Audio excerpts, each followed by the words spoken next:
सभी दोस्तों को जय भीम, जय भारत, जय नमो बुद्धाय।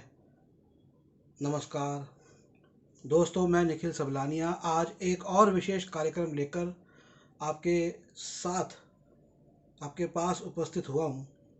दोस्तों, हम देख रहे हैं कि भारत और पाकिस्तान के बीच में क्या स्थिति है, पर यह स्थिति नई नहीं है। पर समस्या यह है कि हमारा एक ही तरफ से समस्या हो तो अलग बात है। हमारी बहुत बड़ी बॉर्डर चीन के साथ मिलती है, और इतनी बड़ी बॉर्डर के से सुरक्षित रखना और उस बॉर्डर के साथ साथ समुद्र समंदर से भी सुरक्षित रखना बहुत आवश्यक है। बॉर्डर से ज़्यादा समुद्र के आसपास हमारी जो सुरक्षा है वो ज़्यादा खतरे में रहती है। खैर, इससे पहले मैंने एक कार्यक्रम बनाया था जिसमें आपको बहुत डिटेल से पाकिस्तान को समझाया था कि पाकिस्तान असल में है क्या, पाकिस्तान की सोच क्या है, किस तरह का वहाँ पर इस्टेब्लिशमेंट है, किस तरह के वहाँ पर नेता हैं, किस तरह का वहाँ पर आर्मी स्ट्रक्चर है, उनकी क्या सोच है, क्या वो सच में एक कमज़ोर देश है, उसकी मिलिट्री कितनी मजबूत है। ये सब बातों को आप उस कार्यक्रम में देख सकते हैं कि पाकिस्तान को जो मैंने समझाया अच्छे से, ताकि हमारा जो देश और हमारे देश के लोग और हमारे देश के नेता सतर्क हो जाए कि वो सिर्फ ये ना समझे कि पाकिस्तान सिर्फ आर्थिक रूप से कमज़ोर है, लेकिन उसकी जो ताकत है उस ताकत को भी समझे। खैर, ये तो पाकिस्तान की बात थी, लेकिन ये कार्यक्रम चीन के ऊपर है। हाल ही में हमने देखा कि किस तरह से अमेरिका और चीन के बीच में आयात शुल्क को लेकर एक युद्ध जैसी स्थिति हो गई, या कहेंगे एक तनाव हो गया। युद्ध तो हम नहीं कह सकते उसे, हालांकि इसे टैरिफ वॉर का नाम दिया है, लेकिन ये आयात शुल्क को लेकर जो तनाव हुआ है, ये तनाव कोई नया नहीं है, ये अक्सर होते रहते हैं।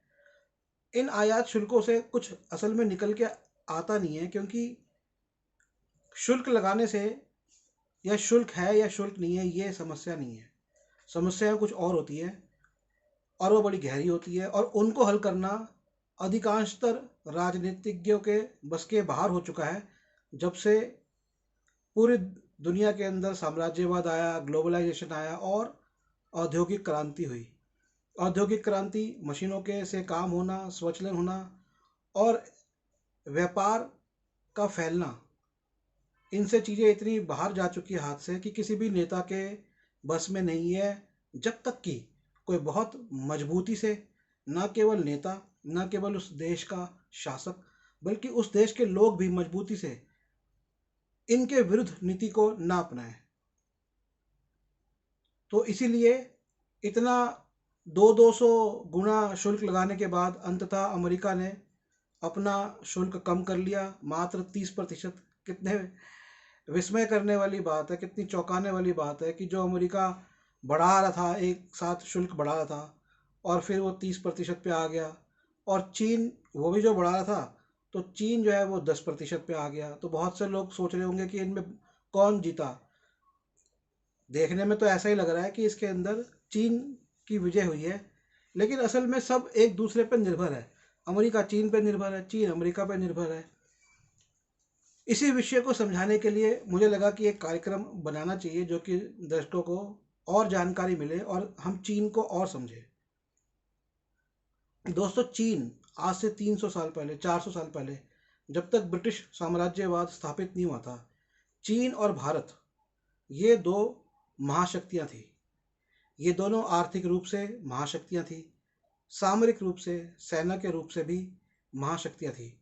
जहाँ चीन में सिर्फ एक राजा का शासन चलता था, वहीं भारत के अंदर बेशक राजा तो बहुत सारे थे, लेकिन सब मिलकर विदेशी आक्रमण से लड़ते थे। इसलिए सामरिक रूप से भी भारत एक मजबूत राष्ट्र था। ये दोनों राष्ट्रों की एक खास बात ये रही है कि यहाँ पे जो कारीगर हैं वह बहुत माहिर हैं, क्योंकि इनकी जो सभ्यता है वो बहुत प्राचीन सभ्यताएं हैं।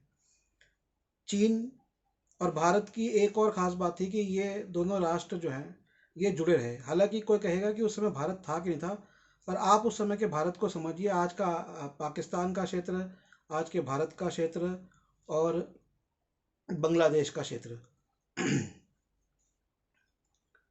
तो उस समय जो भारत को है इंडिया नाम से या हिंदू नाम से पुकारा जाता था। तो चीन जो था, चीन दुनिया की महाशक्तियों में से एक इसलिए भी था क्योंकि वो ज़्यादातर चीज़ें एक्सपोर्ट करता था, निर्यात करता था। तो जो चीन का निर्यात है वो नया नहीं है, वो आज से 100 साल पहले भी निर्यात करता था, 200 साल पहले भी, 300 साल पहले भी, 400 साल पहले भी, 500 साल पहले भी। यहाँ तक कि दुनिया का जो सबसे बड़ा निर्यात का रास्ता है जिसे सिल्क रूट कहा जाता है, वो पूरा चीन, मंगोलिया, तिब्बत से होते हुए भारत तक आता है। बीच में पाकिस्तान, अफगानिस्तान का क्षेत्र भी आता है, ईरान, वो उधर जाकर फिर आगे रास्ते यूरोप में निकल जाते थे। तो इसकी वजह से चीन का जो सामान है वो यूरोप में भी जाता था। जब चीन बहुत विकसित था और भारत भी बहुत विकसित था, उस समय यूरोप तो मध्ययुगीन समय में एक तरह से जनजातीय रूप में या कबीलियाई रूप में ही रह रहा था। इन देशों में बेशक रजवाड़े आए, लेकिन वे उतने विकसित नहीं थे। इनका जो विकास हुआ वो बाद में हुआ जब इन्होंने ट्रेडिंग करनी शुरू करी है, व्यापार को बढ़ाना शुरू किया। हाँ, ये बात सच है कि वहाँ पर एक क्रांति आ चुकी थी और वो थी बौद्धिक क्रांति, जिसकी वजह से वहाँ पर नए नए आविष्कार होने लगे थे, लेकिन उन आविष्कारों को निर्माण क्षेत्र में उतारा नहीं गया था। इसलिए तब तक चीन का और भारत का ये दबदबा चल रहा था। भारत का तो हमें इतिहास पता है कि कैसे ईस्ट इंडिया कंपनी यहाँ आई, फ्रेंच आए, पुर्तगाली आए, सब व्यापार करने की वजह से आए। और धीरे धीरे ईस्ट इंडिया कंपनी ने यहाँ पर शासन शुरू किया और फिर ब्रिटिश शासक यहाँ पर भारत के शासक बन गए 1847 के बाद। 1857 से पहले ईस्ट इंडिया कंपनी संधियों के द्वारा शासन कर रही थी। शासक सीधा सीधे शासक तो भारत के ही राजे थे, लेकिन क्योंकि उन राजाओं से संधि हुई हुई थी इसलिए ईस्ट इंडिया कंपनी अप्रत्यक्ष रूप से शासन कर रही थी। और उसके बाद उसको हटा के सीधा जो है ब्रिटिश सरकार यहाँ पर 1857 के बाद, 1857 के बाद यहाँ की शासक बन जाती है। लेकिन चीन के अंदर इससे पहले एक युद्ध हुआ था 1843 में, जिसे ओपियम वॉर, अफीम युद्ध के नाम से भी जाना जाता है, जिसमें चीन की बहुत बुरी हार हुई थी और उनको एक नानकिंग नाम की या नानचिंग नाम से संधि करनी पड़ी थी ब्रिटेन के साथ।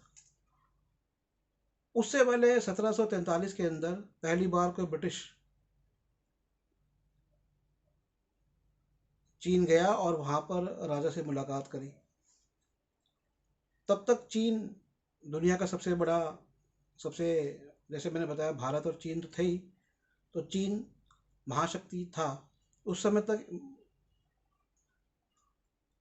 उसका एक्सपोर्ट बहुत होता था।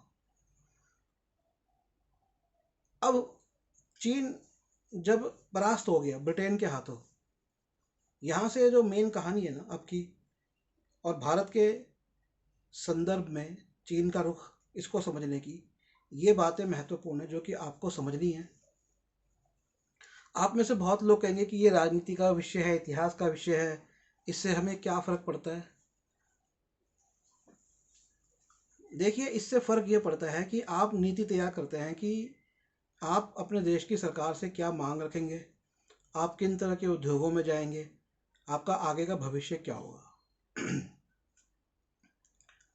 तो चीन क्योंकि महाशक्ति था, इसलिए चीन एक ही राजा के शासन में था। तो वो जो उसकी हार थी ना, उस हार का जो जख्म था उसने कभी भूला नहीं। और आप देखिए कि आज चीन फिर से आर्थिक रूप से महाशक्ति बन गया है।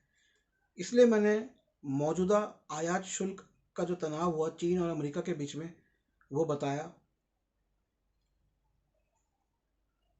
तो जब चीन के माध्यम से ब्रिटेन ने व्यापार करना शुरू किया, तो बहुत से जो चीनी उद्योगपति थे उस समय के, जो चीन के जो व्यापारी थे, उन्होंने अमेरिका के अंदर पैसा लगाना शुरू किया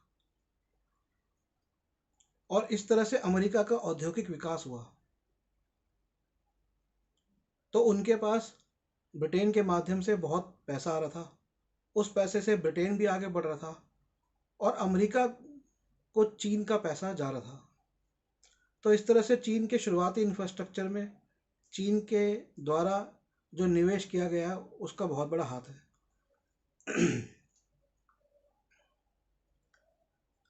उसके बाद जब चीन के ऊपर 5 देशों का राज स्थापित हो गया, ब्रिटेन का, फ्रांस का, जर्मनी का, जापान का, ब्रिटेन, फ्रांस, जर्मनी, जापान और एक और राज्य था अमेरिका। और उसके बाद जब चीन आज़ाद हुआ 1949 में, तो इन सब घावों के साथ और इन सब प्रतिष्ठाओं के साथ वह आज़ाद हुआ। कुछ समय उसने बिताया, राजनीतिक रूप से उसने साम्यवाद को अपनाया। कुछ समय उसने बिताया, पश्चिम को देखा और अपनी कमियों को देखा और अपनी कमियों को दूर करना शुरू कर दिया। और करते करते उसने फिर औद्योगिकीकरण को अपनाया और किस तरह से वह पूरी दुनिया का कारखाना बन गया। और असल में वो पूरी दुनिया का आधा कारखाना पहले था। आधा कारखाना भारत था, आधा कारखाना चीन था। और आज तो ये है कि भारत का जो स्थान है वो उस दुनिया के कारखाने से या दुनिया के उत्पादक के स्थान से घट गया है। दुनिया की जीडीपी का 30% भारत का हिस्सा होता था। दुनिया के व्यापार में भारत का हिस्सा, अगर जीडीपी का 30% है तो व्यापार का भी मानिए 30% भारत का हिस्सा होता था निर्यात में। और आज हमें पता है कि आज हमारा निर्यात घाटा है, व्यापार घाटा जिसे कहेंगे, ट्रेड डेफिसिट है। मतलब कि आज हमारा निर्यात कम है, आयात ज़्यादा है। लेकिन इन सब के बीच में एक बात समझने की है कि आखिर ये स्थिति कब तक चलती रहेगी। आखिर अमेरिका भी कैसे चीन के ऊपर और देशों पर निर्भर है और देश अमेरिका पर निर्भर है।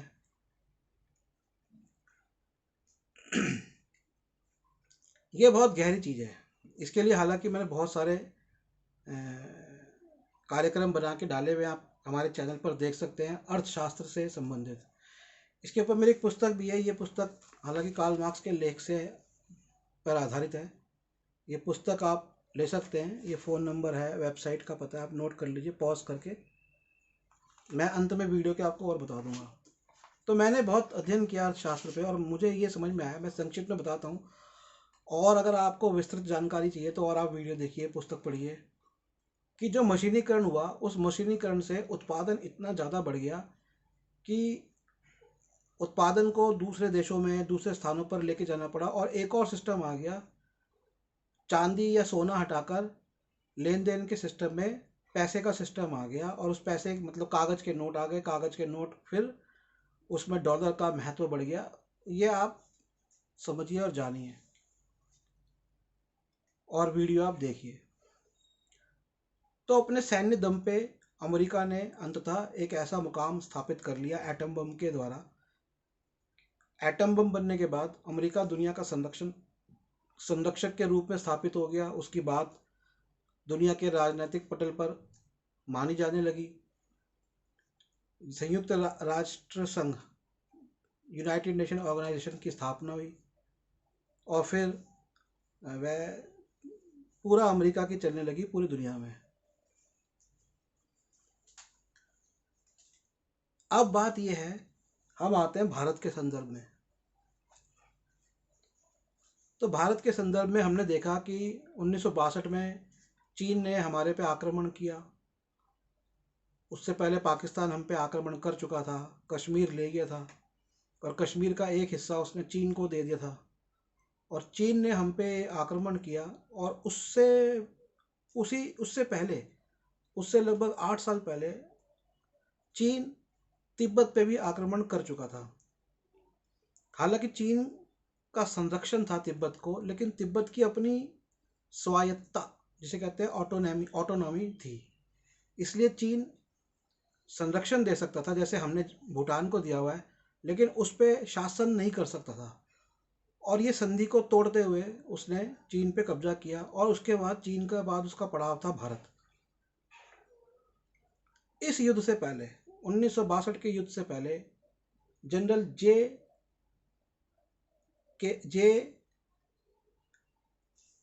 F R Jacob, lieutenant general J F R Jacob, Jack Frederick Rafael Jacob, उन्होंने अपनी पुस्तक में एक बात लिखी कि एक बार वो चीन के एक डेलीगेशन से मिले। An Odyssey in war and peace, मैंने इनके बारे में भी 2 वीडियो इससे पहले बनाए हैं, आप जरूर देखिएगा। ये हमारे भारत के एक ऐसे सेना नायक हैं कि जिनकी वजह से भारत का जो नाम है युद्ध के इतिहासों में वह स्वर्ण अक्षरों में लिखा गया, क्योंकि इन्हीं की वजह से हुआ है कि इतिहास में पहली बार ऐसा हुआ कि किसी देश को अनकंडीशनल सरेंडर करना पड़ा, बिना किसी शर्त, मतलब बिना उसको कोई मुआवजा दिए उसने कोई मुआवजा भारत से नहीं लिया पाकिस्तान ने, और पाकिस्तान को समर्पण करना पड़ा। इस पे उसकी पूरी कहानी, ये बहुत बुद्धिमान थे और बहुत वीर थे, बहुत 1941 से इन्होंने सर्विस में आए थे, पहले ब्रिटिश आर्मी, फिर भारतीय आर्मी, ब्रिटिश काल में ब्रिटिश आर्मी, और प्रथम विश्व युद्ध, उसके बाद बगदाद के इनके थे। और इन्होंने जो दूसरी पुस्तक लिखी है वो कई दुनिया की भाषाओं में अनुवादित हुई, जो कि प्रमुखतः कैसे बांग्लादेश बनाया उसके ऊपर थी, पूरे ऑपरेशन के ऊपर थी। और तो और एक बार ईरान से एक डेलीगेशन आया इनके पास, खास इस बात के लिए कि अगर युद्ध होता है ईरान का इराक से तो ईरान कैसे बचे। तो इन्होंने अपनी पुस्तक में एक बड़ा अच्छा संदर्भ दिया है चीन का, और इस बात से हमें और चीन को समझ में आएगा।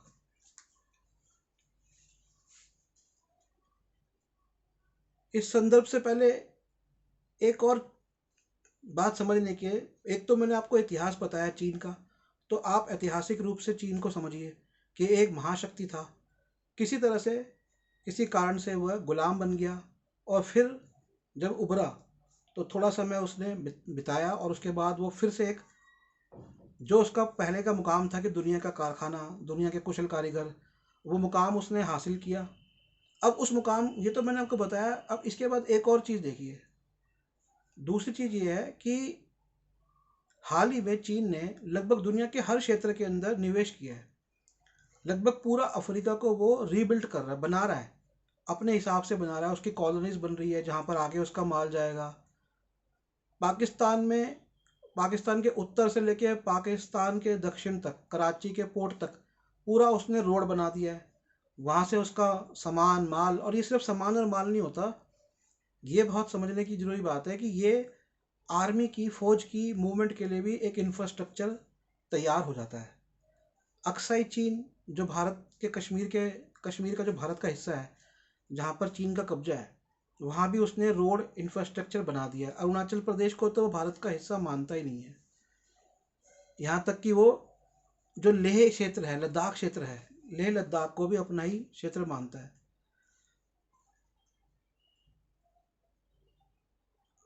भारत ने जो चीन की सरकार, तिब्बत की जो सरकार थी, जब चीन ने तिब्बत पे हमला किया, आक्रमण किया, और वहाँ की सरकार जब वहाँ से निकली, तो जो दलाई लामा थे वो वहाँ के धर्मगुरु और सरकार के प्रमुख दोनों थे, उनको भारत ने शरण दी।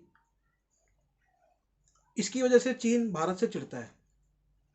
अच्छा, तिब्बत एक ऐसा स्थान है कि अगर आपने तिब्बत पे अपना आर्मी बेस स्थापित कर लिया है तो वो आप दक्षिणी एशिया के अंदर, कम से कम एशिया में आप प्रमुख बन जाते हो। तो उसको पता है कि भारत के लिए, भारत के साथ अभी भी जो सरकार है, हमारे पास जो हमने बांग्लादेश बनाया तो उससे पहले बांग्लादेश के राजनायक जो वहाँ के नेता थे वो यहाँ आ चुके थे, और उनके साथ मिलके हमने एक अंतरिम सरकार बनाई थी। और ऐसे एक जो अंतरिम सरकार है, एक सरकार जिसे हम कहेंगे टेम्परेरी सरकार, या गवर्नमेंट इन एग्जाइल, टेम्परेरी तो नहीं कहेंगे, कि गवर्नमेंट इन एग्जाइल, कि जो देश से निकाला गई लेकिन सरकार है, क्योंकि उस देश के नुमाइंदे हैं, वो भारत के अंदर हमने बनवाई है, और दुनिया के कई देशों में उसके ऑफिस है। तो तिब्बत सिर्फ उस जगह नहीं है, तिब्बत की जो राजनयिक शक्ति है वो भारत में है और कई देशों में है। तो इसलिए तिब्बत दोबारा से क्लेम कर सकते हैं कि ये हमारा देश है, चीन हमें दे।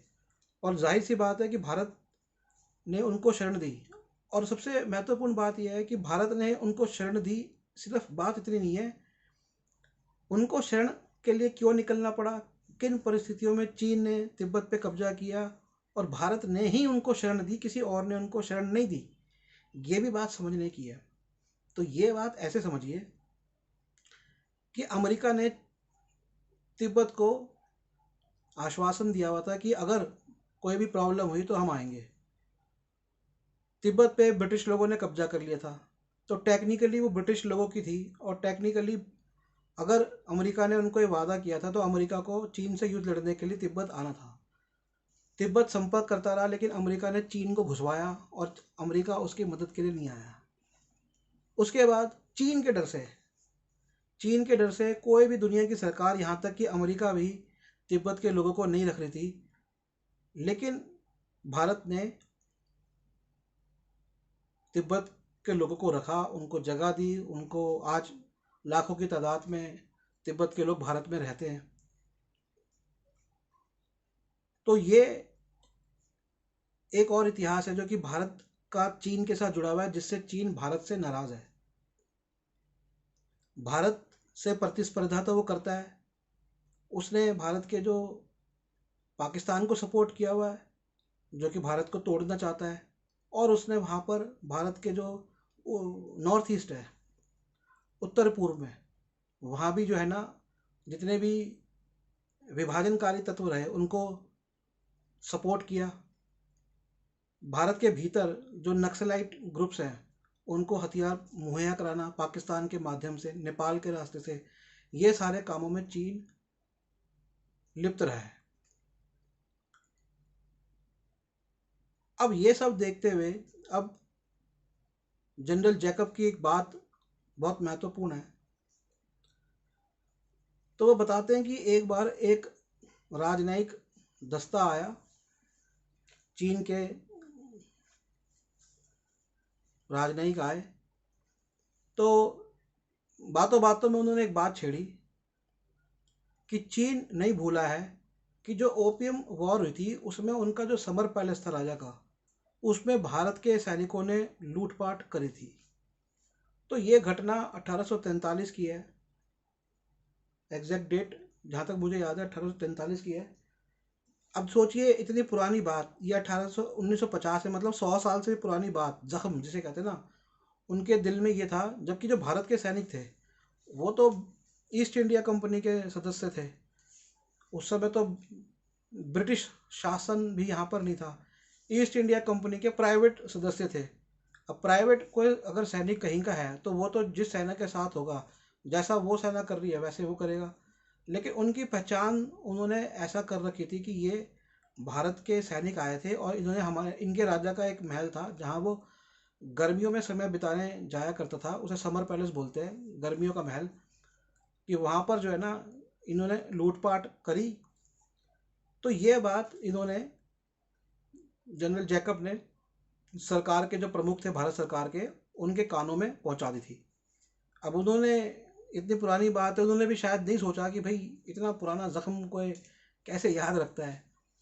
लेकिन उसके बाद क्या हुआ वो दुनिया जानती है कि चीन ने हम पे आक्रमण किया।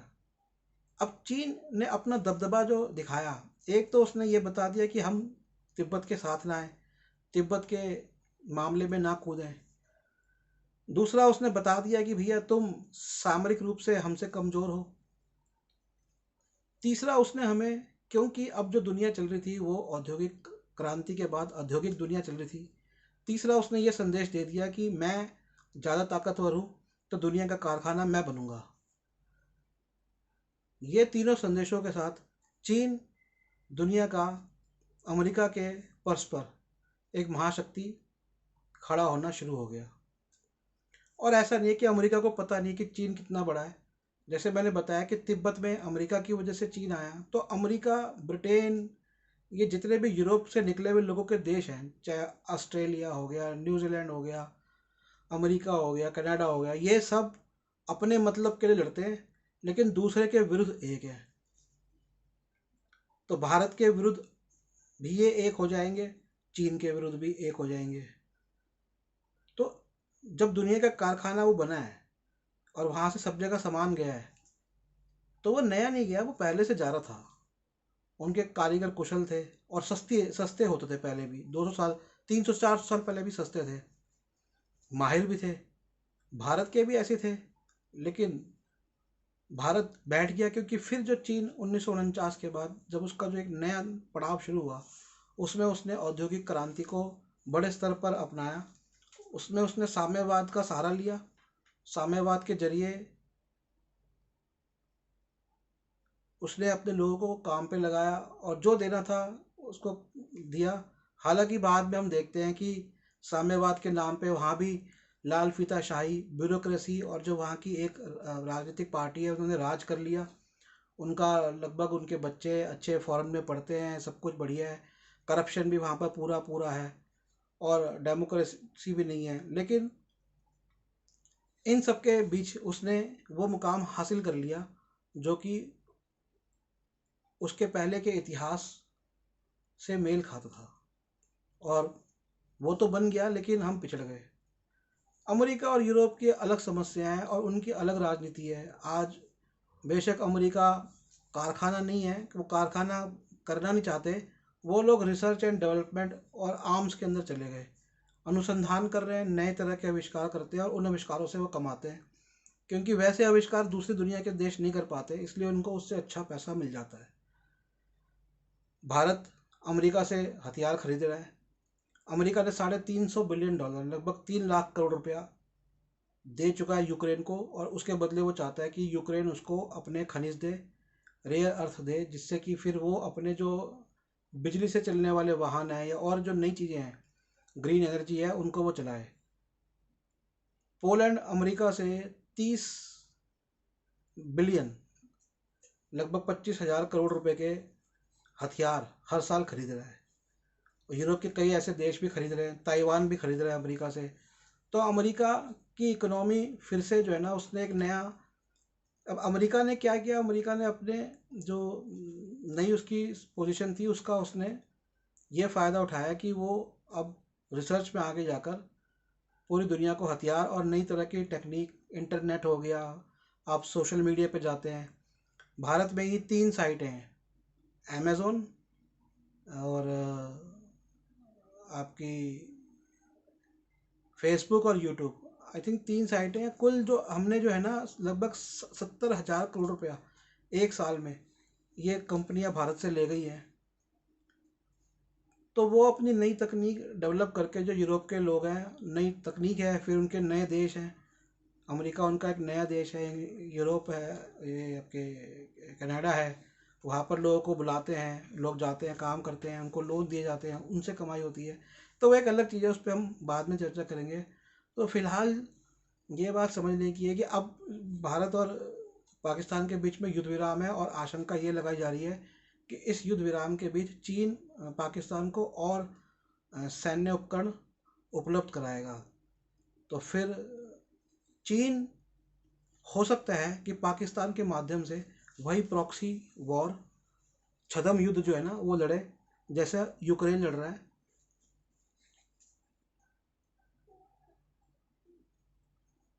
जैसा यूक्रेन लड़ रहा है ये आपके रूस के खिलाफ, और पीछे जो है वो यूरोप है और अमेरिका है। तो ये बात थी सारी। इसलिए अब हम चीन को समझते हैं कि चीन क्या है। चीन ये है कि चीन आज एक महाशक्ति है, उत्पादक देश है, सैन्य रूप से वो अमेरिका के करीब आने की कोशिश कर रहा है, निरंतर अपने सैटेलाइट भेज रहा है। चीन ने अपना मानव रहित, मानव समित सहित, मानव वाला, जिसमें मानव जाए, ऐसा उसने मैंड एयरक्राफ्ट जिसे बोलते हैं, मानव वाला एयरक्राफ्ट, मैन रॉबोट क्या कहेंगे आपको, स्पेसशिप, जहाज जो अंतरिक्ष में जाता है, अंतरिक्ष का जहाज भेजा है। तो चीन हर क्षेत्र में आगे आ रहा है, और इसलिए भारत को और सतर्क होने की जरूरत है कि सिर्फ सामरिक रूप से नहीं, सैन्य की दृष्टि से नहीं, उत्पादन की दृष्टि से, कि हम अगर हर चीज़ चीन से लेंगे तो हम यहाँ पे उत्पादन क्या करेंगे, और अगर हम उत्पादन नहीं करेंगे तो ट्रेडर तो, व्यापारी तो बेच देगा, माल लाएगा, बेचेगा और मुनाफा कमाएगा, लेकिन वो जब उसको बनाने में जो श्रम होता है, वो श्रम के से जो आय होती है, वो आय तो जब प्राप्त ही नहीं होगी तो बेचेगा किसको? अगर बाकी सब लोग खाली हो जाएंगे, खाली बेचने वाला ही होगा कि चीन से यहाँ लाया, और बाकी सब लोग सिर्फ उसको माल के डिलीवरी वाले बन जाएंगे, तो मैन्युफैक्चरिंग के अंदर जब एआई भी आ रहा है और रॉबोट्स भी आ रहे हैं तो उनका लोगों को क्या होगा? ये बात जो है ना आर्थिक रूप से ज़्यादा समझने की है। तो मैंने आपको अपनी पुस्तक बताई थी, ये जरूर पढ़िएगा। मैं और चर्चा करूँगा अर्थव्यवस्था के ऊपर। अमेरिका को भी थोड़ा सा हम स्टडी करेंगे, पाकिस्तान वाला वीडियो आप देख सकते हैं। आशा है कि आपको ये वीडियो समझ आया होगा और पसंद भी आया होगा। आप मेरा नंबर नोट कर लें। यहाँ पर मैं एक आखिरी बात और कहना चाहूँगा, मैं खुद चीन जा चुका हूँ। देखिए, कोई भी देश होता है ना, जब मैं इस तरह से देश की बात कर रहा हूँ, इसका मतलब वहाँ के आम लोगों की बातें नहीं कर रहा। आम लोग तो जो है ना, वो जो है ना, उनको कहो या तो बेवकूफ़ होते हैं या सीधे साधे होते हैं, उनको कोई मतलब नहीं होता। असली जो राजनीति होती है, असली जो पॉलिसीज़ होती है, वो तो सिर्फ सत्ता में बैठे हुए लोग, उनकी बदौलत होती है। तो वो जब हम बात करते हैं कि ये देश ऐसा, वो देश ऐसा, तो आम लोगों से नहीं देखना चाहिए। आम लोगों का मेरे साथ जो बर्ताव रहा चीन के लोगों का, वो बहुत ही अच्छा रहा। ये मैं आपको बताना चाहूँगा। मतलब मैं वैसे किसी और देश में नहीं गया, लेकिन चीन के अंदर मेरे साथ तो बहुत अच्छा बर्ताव हुआ था। वहाँ पर बहुत सपोर्टिव था, बहुत खुश होते हैं, भारत के कल्चर को बहुत पसंद करते हैं वहाँ के लोग। वहाँ की लड़कियाँ, उस समय आमिर खान, में 2010 में गया था, आमिर खान को बहुत पसंद करती थी। और लहंगा उनका जो फेवरेट ड्रेस है, मतलब चीन की युवतियों की जो पसंद थी वो थी, पसंद से कहूँगा कि उनका ना एक सपना, उनका एक सपना कि वो जो है ना लहंगा पहने, भारतीय लहंगा। और बड़े खुश होते थे, कहते थे कि इंदू से जब कोई आया तो किसी ने इंट्रोड्यूस कराया कि कहाँ से है, इंदू से है। और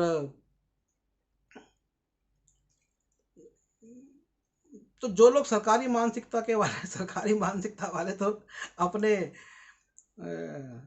प्रिजुडिसेस, अपने जो जैसे हम लोग करते हैं वो वैसे ही होते हैं, लेकिन आम लोग तो अच्छे ही थे, ये है। और बहुत शर्मीले थे, भारत के लोगों से ज़्यादा शर्मीले थे। खैर, ये तो बात हुई। तो हमें हर चीज़ समझनी है, राजनीतिक रूप से भी समझना होता है और आम लोगों के रूप से भी समझना होता है। तो मेरा नंबर नोट करें, 8527533051। एक और नंबर है 8851188170। एक व्हाट्सएप नंबर है, इन दोनों नंबर्स पे भी व्हाट्सएप है। एक और व्हाट्सएप नंबर है 8447913116। हमारी पुस्तकों की वेबसाइट है nspmart.com। मेरी पुस्तकें और भी कई विषयों पे आप जरूर पढ़िए। और मेरे को मैसेज जरूर करिए और नंबर सेव जरूर करिएगा, ताकि मैसेज करेंगे, नंबर सेव करेंगे तो मैं आपको और वीडियो भेज सकूं, अन्यथा वो वीडियो आपको आएंगे नहीं लिंक। तो मैं निखिल सबलानिया, नई दिल्ली से आपका धन्यवाद करता हूं कि आपने कार्यक्रम देखा।